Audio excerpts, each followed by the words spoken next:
Saints offense stalls as New Orleans loses late lead. New Orleans, Andy Dalton had an opportunity to stake a stronger claim on the New Orleans starting quarterback job. But the Saints offense stalled on the final two possessions against Cincinnati on Sunday, allowing the Bengals to take a late lead and hold on for a 30-26 victory over New Orleans that could clear the way for Jameis Winston's return against Arizona on Thursday night. Winston has not played in 3 games while recovering from back and ankle injuries, but he was in uniform against the Bengals for the first time in that stretch. "He's not 100% healthy," Saints coach Dennis Allen said. "We have a Thursday night game. Let's get into study on that. See where he is at, and then we will go from there." Dalton's record as a starter fell to 1-2, same as Winston's this season. "I'm going to let Allen handle that whole situation," Dalton said when asked if he expected to start at Arizona. "So, we'll see how that goes." For most of Sunday's game, Dalton was in position to beat the team for which he started from 2011 to 2019.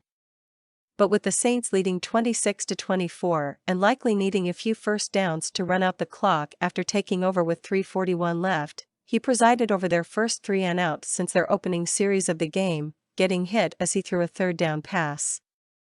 One play after a short punt, the Bengals took their first lead on Ja'Marr Chase's 60-yard catch with 1:57 left.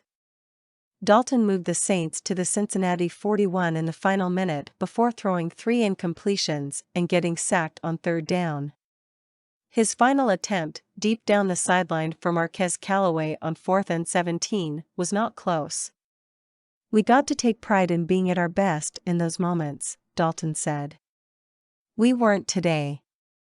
Playing without top receivers Michael Thomas, foot, Jarvis Landry, ankle, and Chris Olave, concussion, Dalton went 17 of 32 for 162 yards.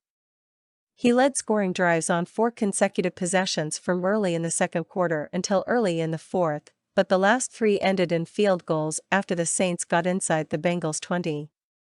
Cincinnati, by contrast, had touchdowns on all 3 of its red zone possessions, with Joe Burrow throwing touchdown passes to running back Joe Mixon and Chase, and scrambling 19 yards for another one on the same field in which he led LSU to the national championship 3 seasons ago.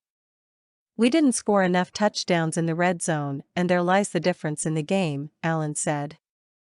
"Of all the things that go on in the game, it came down to that one statistical category." New Orleans lost despite rushing for 228 yards and getting a 44-yard scoring run from Rashid Shaheed, who was activated from the practice squad a day before the game.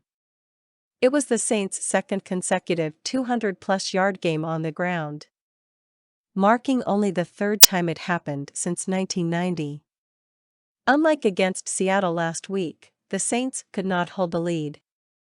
They led 17-7 in the first half and 23-14 in the third quarter after getting field goals on back-to-back 14-play drives around halftime.